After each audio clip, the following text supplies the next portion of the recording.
Welcome to my YouTube channel. Today I'm going to be showing you what I'm sowing at the moment and also what you can be sowing in February if you want to. If you've not already subscribed to my channel, if you could please do so, because I'll give you lots of helpful hints and tips all throughout the year from my home garden, my allotment and also my home kitchen.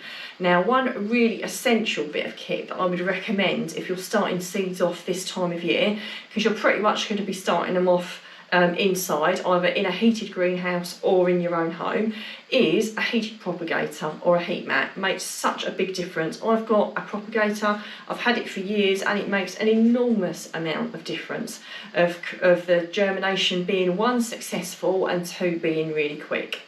So I have a journal that I have, which I refer to every single year to look at what I need to sow, because different areas of the country and things that I've generally found more successful this time of year I put in there, so I know exactly what I will be sowing in February, so I don't have to keep. So if you look on a seed packet, you'll often see that you could sow it from February to July.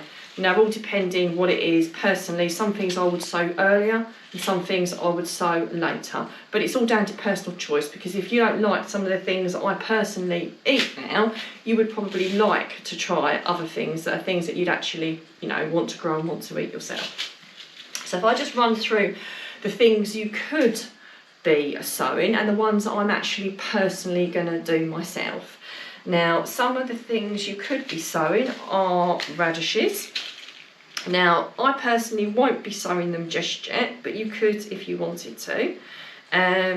Radishes, most people just go for the pink ones. I really quite like to go for mixed coloured radishes, because I find it far more interesting. When you grow your own vegetables, you might as well grow something a little bit different to what you get in the shops.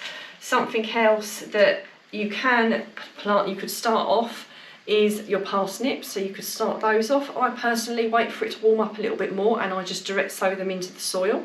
That's the same thing that I do with the radishes. The carrots, again, you could be starting some carrots off now if you wanted to, but again, I personally wait and I sow them direct into the soil when it warms up. The same with the beetroot. That being said, sometimes I sow a little bit in modules a little bit earlier to get a little bit of early beetroot, but I'd be unlikely that I'll start any off in February, but you can if you want to. You can start off in some modules. Spring onions is another one that you could be starting off at the moment. That's something you could be doing. So again, with the beetroot, look, you can get all different colours, really lovely. I've grown this variety before and it's just so nice. If you want to buy a single variety, I normally just go for bulk hardy, but when I get a mixed pack like this, obviously you get a selection and that obviously brings a lot of colour to your plate. Something else you could be starting off now is you could start off some calabrese or some cabbages. So I might actually start off a little bit with calabrese in February, because that's something I really quite like, and it often does benefit from a head start, so I might actually give some of that a go in February.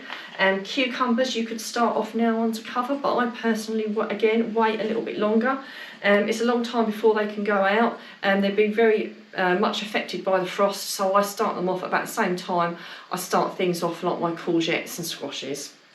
Something else you could start off are your peas if you wanted to, so peas can be started off now.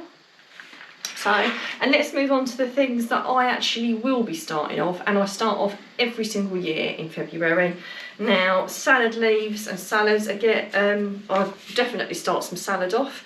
I quite like the mixed leaf variety, because for the same reason as the others, it gives you a really nice choice. I've got some rocket in there and some other different leafy salads, so those will be started off in February. Cress, obviously you just grow that on your windowsill, but it's another quick fix of your own homegrown vegetables. So, the first signs of things to come, basically, if you start off a little bit of cress. Aubergines, I've already started some aubergines off in January, but I'll probably start a few more off in February. Really worth starting these off early, because they do take a long time before they fruit, so a real benefit starting those off in February. Same with chilies as well. Chilies are really worth, and any sweet peppers are worth sowing now, because that's another thing that takes a really long time to sow. If you sow it too late, the frost will come and you won't get any fruits, so really worth, if you're going to start it off from seed, definitely starting it off in February. tomatoes. I will start off a selection of different tomatoes. I've got a lot of tomatoes in here. I like going, again, I like a variety. I like to have all different colours, large ones, small ones, because again it makes cooking with them once they've ripened far more interesting. So I'll be definitely starting some tomatoes off. And a good old staple for the allotment holder is your chard. So again, you can buy just normal green chard. A little bit more expensive to buy Bright Lights chard, but it is cut and come again, so I think it's worth a little bit extra. And again, that's something that you can add to so many different dishes, and it's so incredibly versatile and easy to grow. So that one I'll definitely be starting off. My leeks, I always start these off in February as well. It's something, again, that benefits hugely from being started off early, gives you a really good head start and you're more likely to get a better crop. Also, your kale. So that's something else, again, always start that off in February, and for the same reason, it gives it a head start and it gives it the best chance you can give it. Something else you can be starting off are broad beans, if you wanted to start off some broad beans, and maybe some celeriac. So there's a few things that you can be getting on with. I wouldn't recommend doing too many if you've never grown before. I would recommend just doing a few, like I said before, because even a lot of these, if you didn't start them all off this month, you could wing them over into March, and that would still work perfectly okay as well. So I hope that's been helpful. It's given you lots of ideas and hints and tips. It'd be really interesting to hear what you're growing as well.